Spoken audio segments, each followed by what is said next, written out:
चलिए स्टार्ट करते हैं डिस्कशन। हम लोगों ने प्रीवियस क्लास के अंदर बात किया था किस चीज़ से रिलेटेड। हम लोगों ने प्रीवियस क्लास में बात किया था आपका वैल्यूएशन ऑफ इन्वेंट्री, जिसमें हम लोग आज गो थ्रू कर रहे कुछ आपको एग्जांपल्स थे जो होमवर्क के तौर पर दिया गया था। तो मैं एग्जाम्पल नंबर 1 है जो आपके साथ क्या कर रहा हूँ, डिस्कस कर रहा हूँ। प्रीवियस क्लास में हम लोगों ने इसके पूरे कॉन्सेप्ट के ऊपर डिस्कस किया था। नाउ कॉन्सेप्ट के साथ साथ इस पर्टिकुलर क्लास में हम लोग एग्जाम्पल भी क्या करेंगे, सॉल्व करके देखते हुए चलेंगे। तो देखो, वैल्यूएशन ऑफ इन्वेंट्री मतलब कि आपको एट द एंड जो सामान बचा है ना, वो क्या वैल्यू का बचा है आपको वो निकालना है, करेक्ट। एंड आपने जो सामान इशू जो किया है वो किस रेट पर किया है, आपको ये डिसीजन भी लेना है। तो ये दो चीजें हमें निकालनी होती है। एक तो सामान जो हमने इशू किया है मतलब बेचा है, क्या भाव पे बेचा है, और दूसरा आखिरी में बच गया उसकी वैल्यू कितनी है, हमें ये आइडेंटिफाई करनी होगी, करेक्ट। इतनी बात क्लियर है।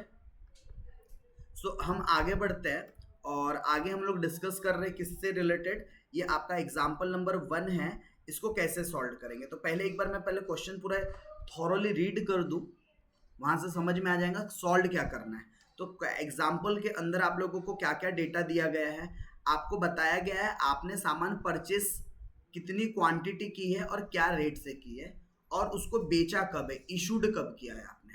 तो आपने 2 दिसंबर को 400 क्वांटिटी खरीदा था, क्या रेट से, 20 रुपए के रेट से, राइट। यानी इसकी वैल्यू कितनी हो जाएंगी, 800। और इस दिन हमने कुछ भी इशू किया क्या, नहीं। तो एट द एंड ऑफ 2 दिसंबर हमारे पास 400 क्वांटिटी बची होंगी 20 रुपीज के प्राइस वाली। अच्छा, 5 दिसंबर को क्या हुआ, फिर हमने परचेस कुछ भी नहीं किया लेकिन बेचा है कितनी क्वांटिटी, 200। तो मुझे बताओ ये 200 क्वांटिटी कहाँ से बेचा होगा आपने। तो ये जो 400 खरीद के लाए होंगे वहीं से बिकी होंगी ना। ये जो 200 क्वांटिटी सेल किया कौन सा स्टॉक में से किया होगा, तो ये जो स्टॉक आया था आपके पास यहीं से ये 200 क्वांटिटी सेल हुई होंगी। तो ये जो 200 क्वांटिटी सेल हुई है इसका रेट या प्राइस क्या रहा होगा, ऑब्वियस है 20 रुपीज। क्यों, क्योंकि आया उसी रेट से था ना। तो ये कौन से रेट वाला सामान है, ये 20 रुपए के रेट वाला सामान है, करेक्ट। अच्छा, तो 400 में से 200 चली गए तो हमारे पास बैलेंस कितने बचे होंगे, 200 बैलेंस बचे होंगे। तो हमारे बैलेंस में कितना आना चाहिए, 200। और जो बैलेंस है वो क्या रेट वाला है, 20 रुपीज के रेट वाला है। फिर 11 दिसंबर को हमने फिर क्या किया, फिर से हमने परचेस तो कुछ नहीं किया, इशू कर दिया 100 क्वांटिटी।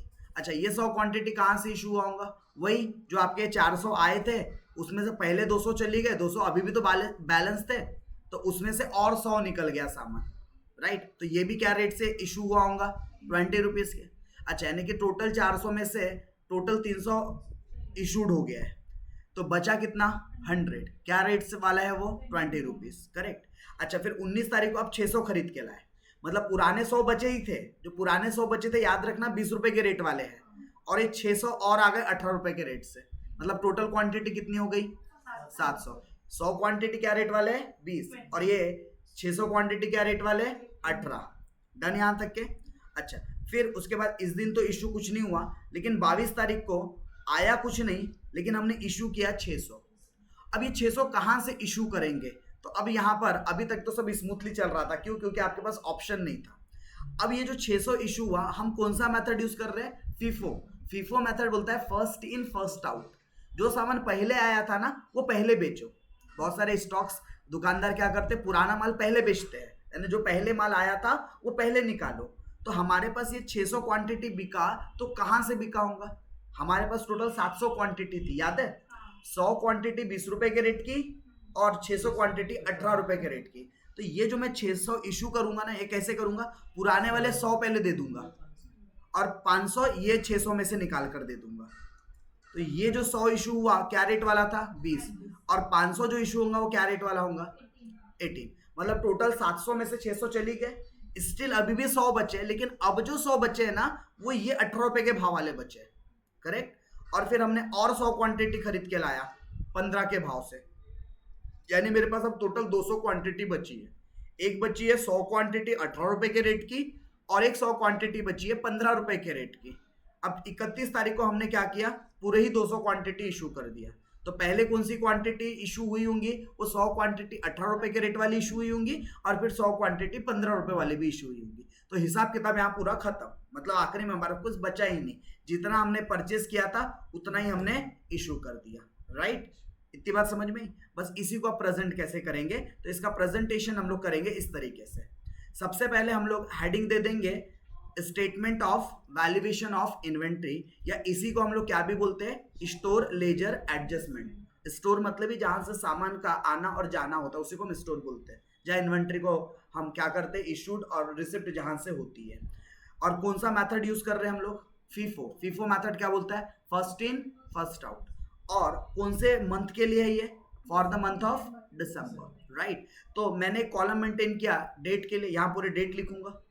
ये मेरा कॉलम है किसके लिए, रिसिप्ट के लिए। और रिसिप्ट या उसी को हम क्या भी बोल सकते हैं, परचेस। ये ऑब्लिक है, रिसिप्ट बोलो या परचेस बोलो, बात एक ही है। इसके अंदर मैंने कॉलम मेंटेन किया क्वांटिटी का, रेट का, वैल्यू का। फिर उसके बाद अगला जो हमारे पास नेक्स्ट कॉलम था वो था इशूड, या उसी को हम क्या बोल सकते थे, सोल्ड। उसके अंदर भी 3 मैंने कॉलम, सब कॉलम्स मेंटेन किए हैं, एक क्वांटिटी का, एक रेट का, एक वैल्यू का। फिर उसके बाद तीसरा कॉलम किसके लिए बन गया, बैलेंस जो बच गया वो, यहां पर भी क्वांटिटी, रेट और वैल्यू, इतनी चीजें आ गई। चलो अब मुझे आप लोगों के सामने होप क्वेश्चन होना चाहिए सभी के। तो सबसे पहले बताओ कौन से तारीख को ट्रांजेक्शन हुआ था, 2 दिसंबर को। क्या हुआ था 2 दिसंबर को, 400 क्वांटिटी खरीदा था। क्या रेट का था, 20 रुपीज। तो वैल्यू कितनी आ जाएंगी, 8000। अच्छा, इशूड कुछ भी हुआ क्या, तो डैश डैश डैश। अच्छा, तो बैलेंस कितना बचेगा, 400 आए, इशू कुछ भी नहीं हुए, तो बैलेंस कितने बच गए, 400, 400 एज इट इज। क्या प्राइस के, 20 रुपीज। तो टोटल वैल्यू कितनी आ जाएंगी, 8000। यानी कि मेरा 2 दिसंबर का हिसाब खत्म हो गया क्या। अब अगला जो ट्रांजेक्शन हुआ या अगला जो इशू है, रिसिप्ट हुआ, कौन से तारीख को हुआ है, क्या हुआ है, 5 दिसंबर को सोल्ड किए हमने। तो इशू किए, इशू मतलब ही सोल्ड किए हैं, करेक्ट, दिखा। ओके, सो हम लोगों ने इशूड, रिसिप्ट तो कुछ नहीं था, लेकिन हमने इशूड किया है 200। अब आपको डिसीजन लेना है ये 200 कहां से इशू किया गया होगा, ये 200 कहां से इशू किया गया होगा, ये क्या करना है अपने को, डिसीजन लेना है। तो 200 ये 400 में से ही क्या किए गए होंगे, इशू किए गए होंगे। तो क्या रेट वाले हैं ये, 20 रुपीज। क्या रेट वाले हैं, 20 रुपीज। तो कितना आ जाएगा, 200 इंटू 20 रुपीज, मतलब कि 4000 रुपीज का सामान इशू हो गया। तो मुझे बताओ ये 400 में से जब 200 इशू हो गए तो बैलेंस कितना बचना चाहिए, 200। और ये जो 200 बैलेंस बचा है क्या रेट वाला है, 20 रुपीज के रेट वाला है। तो इसकी भी वैल्यू कितनी आ गई, 4000। ये कौन से तारीख का हिसाब खत्म हो गया, 5 दिसंबर। अगला तारीख में क्या ट्रांजेक्शन हुआ था, सोल्ड हुआ था। और तारीख क्या थी, 11 दिसंबर के ट्रांजेक्शन पर आ गया, सोल्ड हुआ। तो अगेन रिसिप्ट में मैंने डैश कर दिया। अच्छा, कितनी क्वांटिटी भी की है, 100 क्वांटिटी। तो ये कहां से इशू हुई होंगे, ऑब्वियस है ये जो 100 200 थे यहीं से 100 निकले होंगे। तो क्या वैल्यू के होने चाहिए, 20, क्योंकि 20 की वैल्यू का बचा था सामान, मतलब 2000 का सामान इशू हो गया। तो बैलेंस कितना रहेगा, 100। क्या रेट से, 20, कितना आ जाएगा, 2000 बैलेंस बच जाएगा। सर ये जो है ये तीनों हमेशा सेम ही रहेंगे क्या, जो लास्ट के जो तीनों थे वो सेम ही रहेंगे क्या हमेशा। चलिए, तो एक सवाल आया था अभी कि सर जितने हमने इशू किए क्या बैलेंस में भी उतने ही दिखते क्या, दोनों हमेशा सेम रहते क्या। नहीं, तो ये कोइंसिडेंट है कि इशूड भी उतने ही दिख रहे और इत्तेफाक से कोइंसिडेंटली बैलेंस भी उतने ही दिख रहे।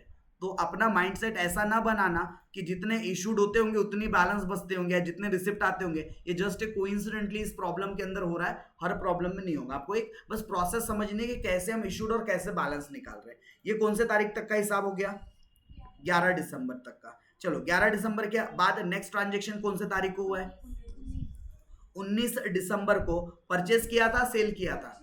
कितनी क्वांटिटी परचेस किया था, 600 क्वांटिटी। कितने की प्राइस में, 18। तो अगर 600 इंटू अगर मैं 18 कर दूं तो कितना आ जाएगा, 600 इंटू 18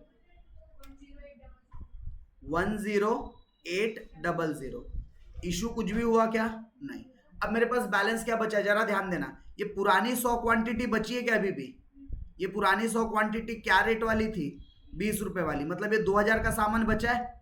और ये जो 600 आए ये भी तो बचे है, ये जो 600 अभी आए ये भी तो बचे क्या रेट वाले, 18 रुपीज वाले, मतलब कितने का सामान बचा है, 10,800। तो कुल मिलाकर ये 100 और ये 600 मतलब 700 क्वांटिटी बची है हमारे पास। ये कौन से तारीख तक का हिसाब हो गया, 19 दिसंबर। चलो इसके आगे नेक्स्ट जो डेट दी है अपने को कौन सी दी है, 22 दिसंबर है अगली हमारे पास। अच्छा बताइए 22 दिसंबर को इशू हुआ है या रिसिप्ट हुआ है, इशूड हुआ है, मतलब सोल्ड किया है, कितनी क्वांटिटी, 600 क्वांटिटी। अब जरा ध्यान देना ये 600 कहां से बिकेंगी, तो हम फीफो मेथड यूज कर रहे हैं। फीफो मेथड में जो सामान पहले का था ना वो पहले बिकेगा, तो हम जब ये वाले 600 बेचेंगे तो पहले ये 100 को यूटिलाइज करेंगे।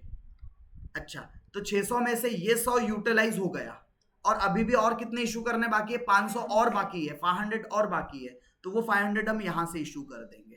करेक्ट, तो ये 100 की वैल्यू कितनी थी, 20 रुपीज के हिसाब से, और ये 500 की वैल्यू कितनी है, 18 रुपीज के हिसाब से। तो ये सामान हमारे पास से पूरा ही खत्म हो गया, समझ लो 100 बचा था वो भी इशू कर दिया हमने, और ये 600 में से 500 इशू कर दिया। वैल्यू कितनी आएंगी, इसको जब मल्टीप्लाई करेंगे तो 9,000, अच्छा एग्जैक्टली 9,000। ओके तो बैलेंस कितना बचेगा, टोटल 700 थे, 700 में से 600 चली गए तो 100 बचा क्या, और ये जो 100 बचे वो कहाँ से बचे, ये 18 रुपीज वाले बचे, क्योंकि इस 600 में से 500 इशू हुए तो 100 बचे, और ये 100 तो पूरे के पूरे चली गए तो यहाँ तो कुछ भी नहीं बचा। करेक्ट, ये 600 में से 500 इशू हुए तो 100 बचे हमारे पास, क्या रेट वाले, 18 रुपीज, मतलब वैल्यू कितनी आ गई, 1800। डन यहां तक के। अच्छा फिर 22 दिसंबर के बाद अगला ट्रांजेक्शन, नेक्स्ट 29 दिसंबर को क्या हुआ इस दिन, परचेस, मतलब रिसिप्ट में आना चाहिए, कितनी क्वांटिटी, 100 क्वांटिटी, क्या रेट से, मतलब 1500 रुपए, और इस दिन कुछ हमने इशू किया क्या, नहीं, तो अब मेरे पास क्या बच गया, ये पुराने 100 क्वांटिटी 18 रुपए वाले बचे थे पहले से, और ये 100 क्वांटिटी और आ गई हमारे पास 15 रुपए के रेट वाली, मतलब कुल मिला के 1500 रुपए। तो मेरे पास 200 क्वांटिटी मतलब बैलेंस है, ये 18 रुपए और 15 रुपए के रेट वाले। अब इसके बाद लास्ट कौन से तारीख का ट्रांजेक्शन हुआ, 31 दिसंबर को ट्रांजेक्शन हो रहा है। हमने इस दिन परचेस किया, सेल किया, सोल्ड किया, मतलब इशू किया होगा हमने। करेक्ट, चलो तो हमने कितनी क्वांटिटी इशू किया, 200। तो ये 200 कैसे इशू हुई होंगी, पहले ये 100 आए होंगे 18 रुपए के रेट के, फिर ये 100 आए होंगे 15 रुपए के रेट के, तो इसकी वैल्यू हो गई 1800, ये हो गई 1500। तो ये 100 में से 100 पूरे बिक गए तो बैलेंस कितना, कुछ भी नहीं। ये 100 में से भी 100 पूरे इशू हो गए तो बैलेंस कितना, कुछ भी नहीं, मतलब एट द एंड कुछ भी बैलेंस हमारे पास बचा नहीं, जितना परचेस किया था सारा खत्म। आपको आखिरी में एक आंसर देना पड़ेगा, there is no closing inventory at the end. अब एट द एंड लिखने की जरूरत नहीं है क्योंकि क्लोजिंग इन्वेंट्री का मतलब ही एट द एंड होता है। So there is no closing inventory. तो ये क्या आ गया आप लोगों का, नो क्लोजिंग इन्वेंट्री, मतलब आपके पास आखिरी में कुछ बचा नहीं। बट ऐसा जरूरी नहीं है कि हमेशा नो क्लोजिंग इन्वेंट्री आएंगे, समटाइम इट हैपन कि आपके पास कुछ बच जाए आखिर में। फॉर एग्जांपल यहाँ पर बोलता कि 100 ही क्वांटिटी इशू हुई है तो फिर 100 तो बच जाती ना, या बोलता 50 क्वांटिटी इशू हुई है फिर 150 बच जाती, तो कुछ ना कुछ क्वांटिटी बच भी सकती है। तो होप आपको ये वाला एग्जाम्पल अच्छी तरीके से समझ में आ गया है, और अगर ये एग्जाम्पल समझ में आ गया है तो मैं नेक्स्ट एग्जाम्पल की तरफ चलूंगा। चलिए एग्जाम्पल नंबर 1 डन करने के बाद हम अगले एग्जाम्पल की तरफ चल रहे हैं, राइट। और हमारा नेक्स्ट एग्जाम्पल है एग्जाम्पल नंबर 2। तो लेट डिस्कस एग्जाम्पल नंबर 2। चलिए सो एग्जाम्पल नंबर 2 की हम बात कर रहे हैं। आपके स्क्रीन पर एग्जाम्पल नंबर 2 आपको नजर आ रहा होगा। क्या कहता है एग्जाम्पल, आप सवाल से देख सकते हो। एग्जाम्पल कहता है from the following particular relating to a material A, कोई मटेरियल ए से रिलेटेड आपको जानकारी दी जा रही है। Show how the value of issue should be arrived under the FIFO method. आपको बताना है कि जो वैल्यू ऑफ इशू है, राइट, वो कितना आएगा फीफो मेथड के हिसाब से। करेक्ट, तो आपके सामने फिर से डाटा प्रोवाइडेड है आपको। 1 जनवरी 2019 को पहले से आपके पास स्टॉक रखा था, राइट। उसके अलावा ये 3 जनवरी को आपने परचेस करके लाया, फिर 7 जनवरी को आपने इशूड किया, फिर 11 जनवरी को आपने परचेस किया और 13 जनवरी को इशूड किया। तो अब इनका हिसाब करते हैं मेंटेन। तो हो प्रेजेंटेशन का वे आपको क्लिक हो गया है, कैसे करना है। हेडिंग सबसे पहले अगर कंपनी का नाम दिया है तो ठीक है, नहीं तो इस सॉल्यूशन की हेडिंग क्या देंगे हम लोग, statement of value of inventory. और ये किसके हिसाब से है आपका, AS2, किसके अकॉर्डिंग है ये, AS2, statement of value of inventory. और इसी को हम लोग क्या नाम से भी जानते हैं, स्टोर लेजर एडजस्टमेंट अकाउंट।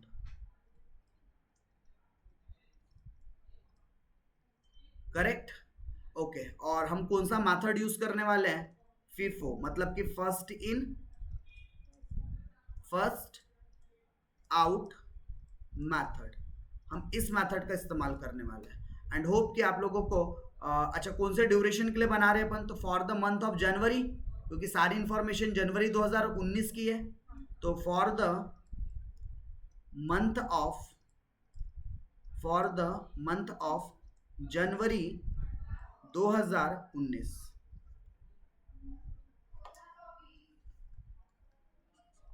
तो सबसे पहले अगर मैं फॉर्मेट वाइज चलूँ तो सबसे पहला कॉलम किसके लिए, डेट, फिर उसके बाद परचेस या उसी को क्या भी बोल सकते हो, रिसिप्ट।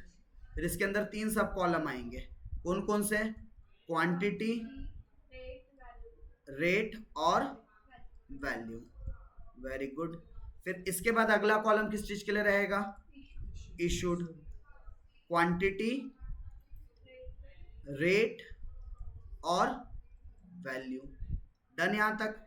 और लास्ट कॉलम किसके लिए रहेगा, बैलेंस, कितना बैलेंस रह जाता है हमारे पास, राइट। तो यहां पर भी 3 कॉलम रहेंगे, क्वांटिटी, रेट और वैल्यू।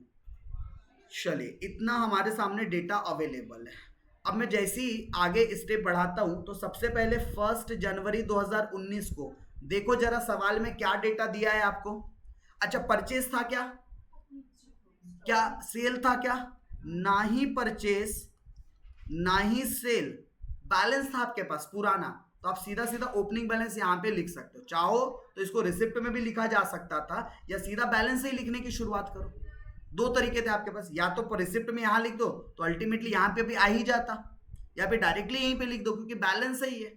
कितनी क्वांटिटी का बैलेंस था, 1000 क्वांटिटी, और क्या रेट वाली थी वो, तो 1000 रुपीज क्या रेट से, 5 रुपए के रेट से। तो टोटल वैल्यू कितनी आ जाएंगी इसकी, यस 5000 इसकी टोटल वैल्यू आ जाएंगी। चलिए, 1 जनवरी का हिसाब क्लोज, 1 जनवरी का हिसाब क्या हो गया, क्लोज। फिर देन इसके बाद अगला ट्रांजेक्शन कौन से डेट पर हुआ है, 3 जनवरी को। क्या हो रहा है 3 जनवरी को, परचेस, कितनी क्वांटिटी, 900, क्या रेट से, 6 रुपए। तो वैल्यू कितनी आ जाएंगी, 5400। Done, okay. इशूड कुछ किया क्या इस दिन, नहीं। तो बैलेंस कितना बचेगा जरा ध्यान देना। तो पहले से ये 1000 क्वांटिटी तो थी ही बैलेंस में 5 रुपीज के रेट से, मतलब टोटल 5000 के वैल्यू की। नाउ इसके अलावा ये 900 भी तो आ गई, और तो 900 क्या रेट वाली थी, 6 रुपए, मतलब 5400। डन। तो कौन से तारीख का भी हिसाब खत्म हो गया हमारा, 3 तारीख का, 3 जनवरी का। यहां तक डन है। चलिए, सो आगे बढ़ेंगे एंड आगे डिस्कस करेंगे हम लोग। 3 जनवरी के बाद हमारा नेक्स्ट जो ट्रांजेक्शन हो रहा है वो हो रहा है 7 जनवरी को। और 7 जनवरी को ध्यान देना 1200 यूनिट इशू किए अच्छे से। अब लोग यहां पर गड़बड़ कर देंगे नहीं तो। 7 जनवरी 2019 को कुछ हमारे पास आया क्या, रिसिप्ट हुआ क्या, नहीं, लेकिन इशूड हुए कितनी क्वांटिटी, 1200। तो सुनो, 1200 कैसे इशू हुए होंगे, पहले ये 1000 इशू होंगे, 1200 टोटल 1200 करने। तो फीफो मेथड क्या बोलता है, जो सामान पहले आया था वो पहले इशू करो। तो करने तो 1200 इशू है, तो 1200 में मैं पहले ये वाला सामान दूंगा तो मेरे पास ये क्वांटिटी खत्म हो जाएंगी। तो ये 1000 क्वांटिटी मैंने इशू कर दिया, क्या भाव वाली थी ये 5, मतलब 5000 रुपए की वैल्यू का। अभी भी स्टिल 200 क्वांटिटी इशू करना बाकी है, क्योंकि टोटल 1200 देने थे ना, 1200 में से 1000 दे दिए ये वाले, अब बचे 200 कहां से देंगे, ये इसमें से। तो ये 200 गए क्या रेट वाले, 6 रुपए के रेट वाले, तो इसका टोटल वैल्यू कितना गया 1200। अच्छा अब बैलेंस कितना बचा, ये जो 1000 था आपके पास वो तो पूरा इशू हो गया, तो ये तो डैश हो, कुछ भी नहीं बचा। लेकिन ये जो 900 क्वांटिटी थी उसमें से 200 चली गई, तो बची कितनी 700, कितनी बची 700, क्या रेट वाली 6 रुपीज के रेट से, तो टोटल वैल्यू कितनी आ जाएंगी 42। तो ये कहानी हो गई कौन से तारीख की खत्म, 7 तारीख की, 7 जनवरी की कहानी खत्म हो गई। अब अगली कहानी है हमारे अगले डेट पर, तो अगले डेट पर क्या हुआ है जरा देखो और बताओ क्या हो रहा है अगले डेट पर, परचेस हो रहा है, राइट। आप लोग भी देख लीजिए यहां पर, हमने अगला ट्रांजेक्शन कौन सी तारीख को किया है, 11 जनवरी को, 800 क्वांटिटी खरीदा है 6 रुपए 20 पैसे के रेट से, तो हमने 800 क्वांटिटी खरीदा है 6 रुपए 20 पैसे के रेट से, तो इसका कैलकुलेशन कर लेंगे तो वैल्यू कितनी आएंगी 4960। 11 जनवरी की बात हो रही है। अच्छा इस दिन कुछ इशू किया क्या, नहीं। अब बताओ बैलेंस क्या क्या बचा होगा, तो ये पुराने 700 तो एज इट इज बचे ही है। ओके सो हम लोगों को अब बैलेंस कितना है हमारे पास, जरा बैलेंस देखना है मुझे, राइट। तो ये 700 क्वांटिटी का बैलेंस था, तो ये तो एज इट इज अभी भी है हमारे पास 700 क्वांटिटी 6 रुपए के प्राइस वाली, मतलब 4200, और ये 800 क्वांटिटी भी तो हमारे पास और आ गई, मतलब टोटल मिला के 1500, ये आई है 6 रुपए 20 पैसे के भाव से, मतलब 4960। डन यहां तक के 11 तारीख का भी हिसाब खत्म। अब लास्ट तारीख पर आ जाते हैं, और आखिरी तारीख हमारी क्या थी 13 जनवरी, और 13 जनवरी को हमने 1000 क्वांटिटी क्या किया है, इशू किया है, मतलब सोल्ड किया है। तो हम आ गए अगले तारीख पर 13 जनवरी 2019, परचेस में तो कुछ नहीं आया, 1000 क्वांटिटी हम इशू करेंगे। जरा ध्यान देना 1000 कैसे इशू होंगी, तो 1000 एक साथ पूरे नहीं लिखना चाहिए, 1000 इशू करना है एक साथ 1000 नहीं, क्योंकि हमको बाइफरगेस्ट करके लिखना होता है।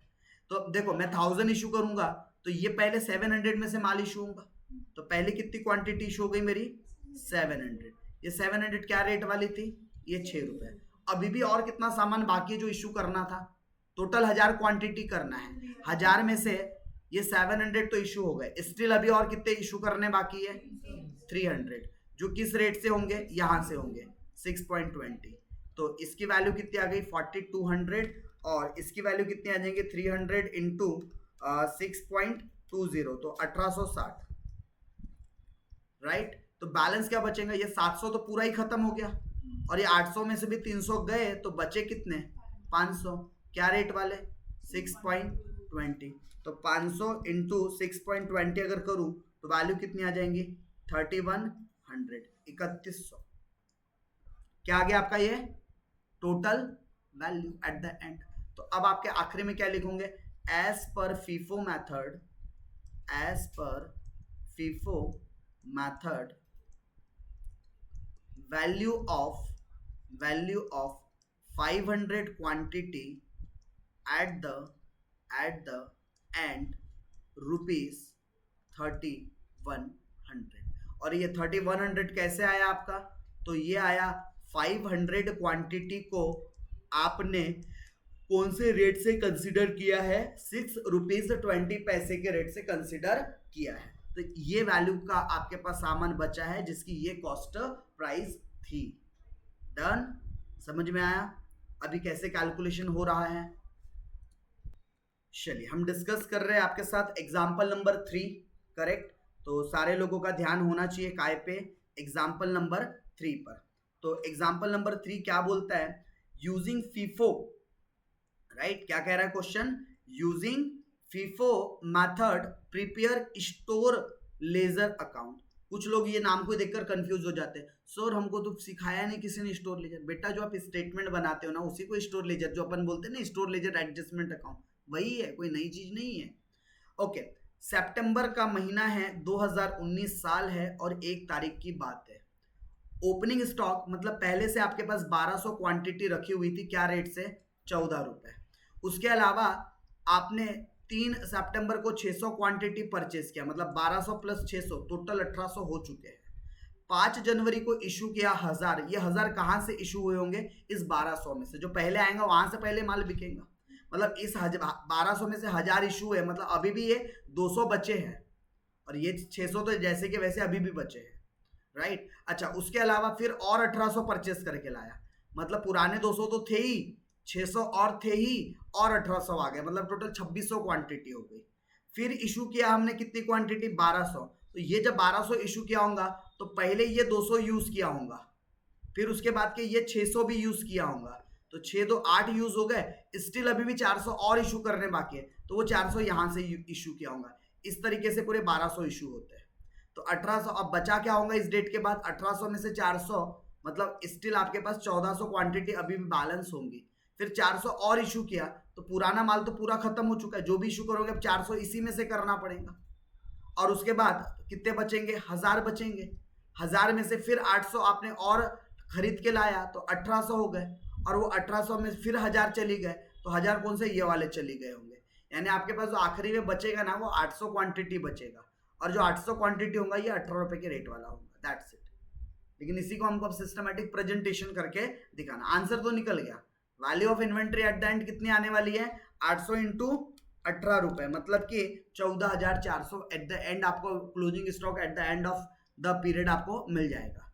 बट ये तो हुआ ओरली सॉल्यूशन। यही सेम चीज को हमको रिटर्न में क्या करना है? सॉल्व करना है। तो आप लोग क्वेश्चन को अपने पास ध्यान से, क्योंकि अभी मैं ये आपसे ही फिगर पूछते हुए क्या करूंगा? सॉल्यूशन करते हुए चलूंगा। तो यहाँ से मैं क्लीन कर देता हूँ। देख लीजिए एक बार सवाल सारे कि कब का आपके पास इशू डेट है, कब का रिसिप्ट है, कितनी क्वांटिटी है और क्या प्राइस पर है। ये सारी बातों को अच्छे से आप लोग नोट करके रख लेना अपने पास। चलिए आगे बढ़ते हैं, हम लोग इसी का सॉल्यूशन कर रहे हैं। तो क्या कहता है इसका सॉल्यूशन? ये सबसे पहले हमें क्या बनाना था? Store ledger account.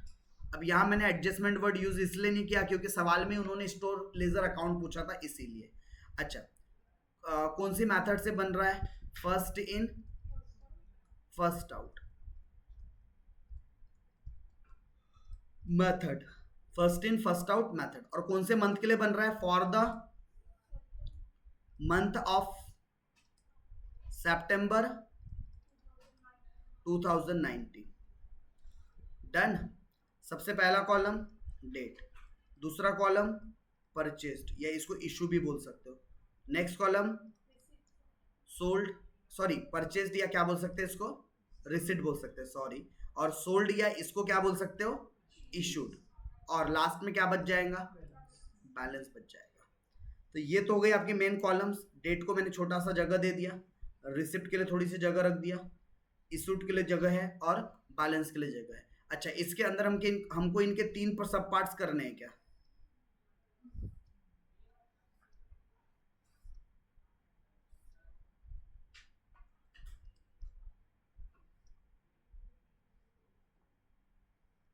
चलिए, तो मुझे एक एक करके ट्रांजेक्शन बताइएगा। सबसे पहला काम कब हुआ है? 1 सितंबर 2019 को। हमारे पास पहले से कौन सा बैलेंस था? ओपनिंग। ना आया ना गया, पहले से सामान रखा था। कितनी क्वांटिटी का? 1200 क्वांटिटी। क्या भाव की? तो टोटल वैल्यू कितनी आ जाएंगी? 1200 इंटू 14 करूंगे तो 16,800। क्लियर है? एक तारीख का हिसाब खत्म। अब अगला ट्रांजेक्शन कब हुआ? 3 सितंबर को परचेज किया गया। कितनी क्वांटिटी? 6।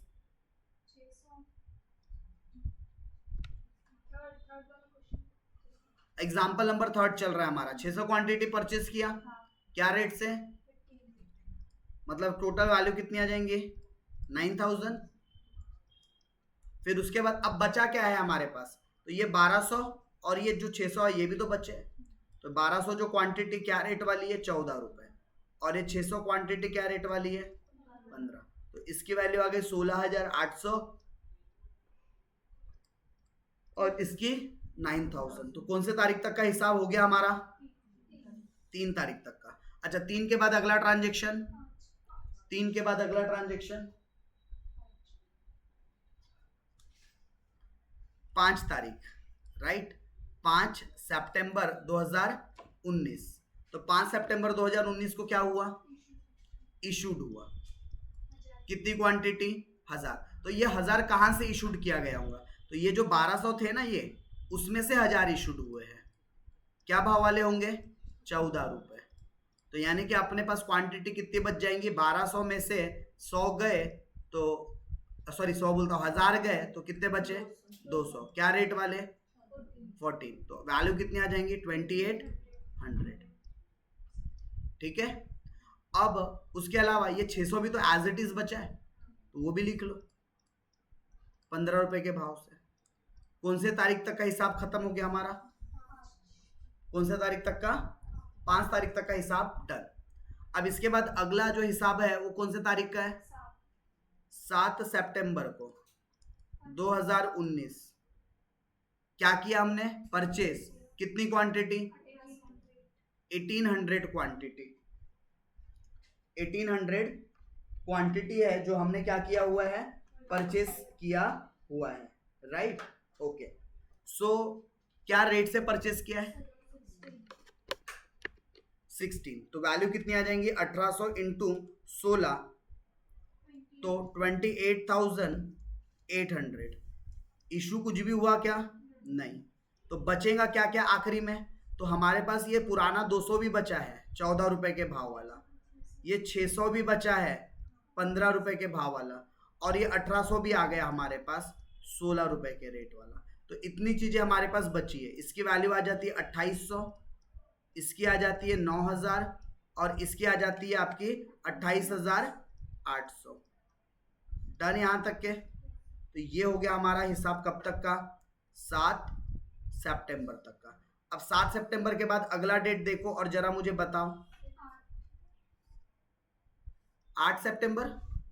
8 सितंबर को क्या हुआ, 8 सितंबर को इशूड हुआ है, कितनी क्वांटिटी, 1200। अब जरा सुनो, ये 1200 कैसे इशू हुए होंगे, तो पहले ये पुराने यहां से 200 इशू हुए होंगे, टोटल 1200 करने हैं, तो पुराने ये 200 इशू हुए होंगे, राइट। क्या रेट वाले, 14 रुपए।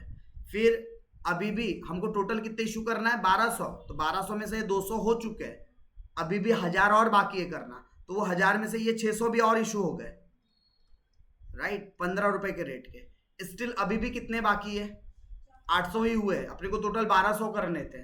तो वो 400 जो और इशूड होंगे वो कहां से होंगे, इस 1800 में से होंगे, करेक्ट, जो कि क्या रेट के थे, 16 रुपए।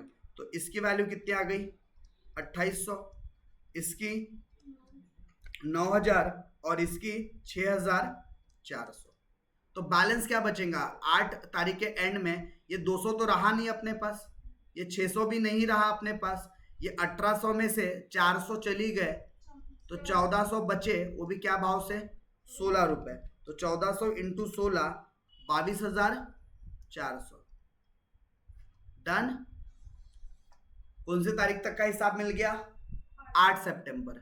अच्छा 8 सितंबर के बाद अगला काम कौन से तारीख को हो रहा है, 12 सितंबर को।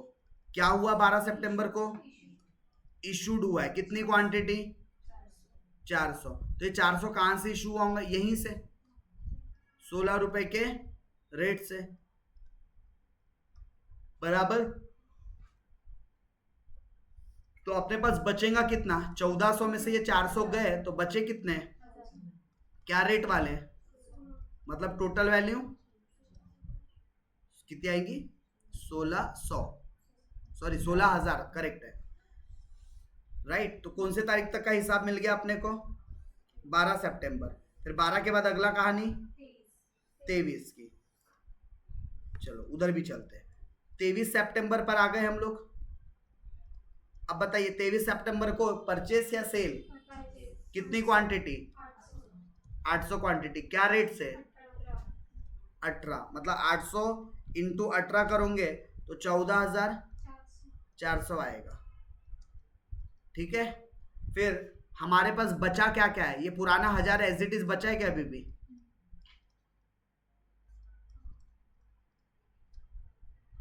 और ये 800 भी बच गया, अभी जो नया आया आपके पास माल, तो 800 इंटू 18 रुपए कितना आ जाएगा? 14,400। ये 14,400 है, अच्छे से लिख देता हूँ।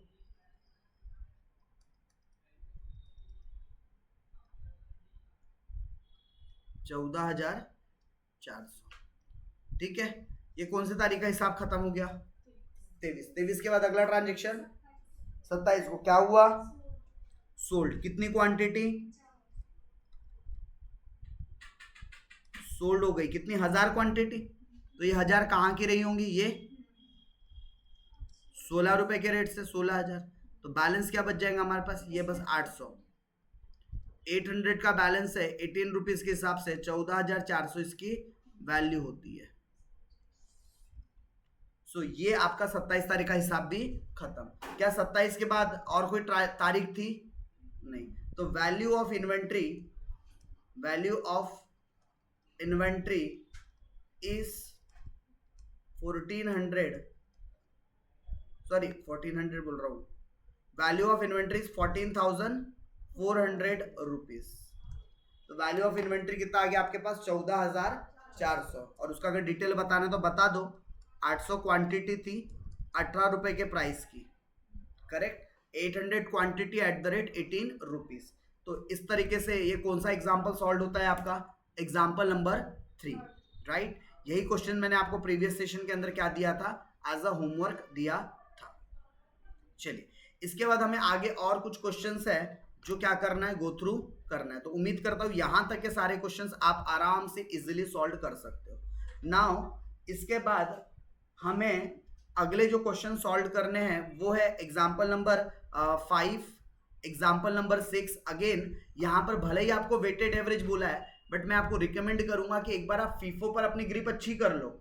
वंस फीफो पर आपकी ग्रिप अच्छी होगी तो आपको एक पैटर्न समझ में आ जाएगा कि फीफो मेथड में हमने कैसे सॉल्व करना है, लिफो में कैसे सॉल्व करना है। क्योंकि फीफो में एक बार तरीका समझ में आ गया तो फिर सिमिलरली लिफो में भी करना है अपने को, लास्ट इन फर्स्ट आउट के अंदर, करेक्ट। एंड इसी तरीके से वेटेड एवरेज मेथड में फिर अपने को एवरेज निकालना पड़ता है, वो और ज्यादा आसान पड़ता है एवरेज मेथड, बट वो हम लेटर ऑन सीखेंगे। तो example number 4, example number 5, right, example number 6। ये इतने क्वेश्चन आप लोगों को, चलो 6 भी नहीं, 2 ही क्वेश्चन 4 और 5, ये 2 क्वेश्चन आप लोगों ने एज अ होमवर्क मार्क करने हैं। ये आप क्वेश्चन सॉल्व कीजिएगा, देन हम लोग नेक्स्ट क्लास में लिफो मेथड स्टार्ट करेंगे। ये 5 क्वेश्चन आपके फीफो मेथड के लिए क्या है? सफिशिएंट है। नेक्स्ट क्लास में हम लोग किसकी बात करेंगे? लिफो मेथड के बारे में बात करेंगे। इस क्लास को यहीं पर क्या करेंगे? एंड करेंगे।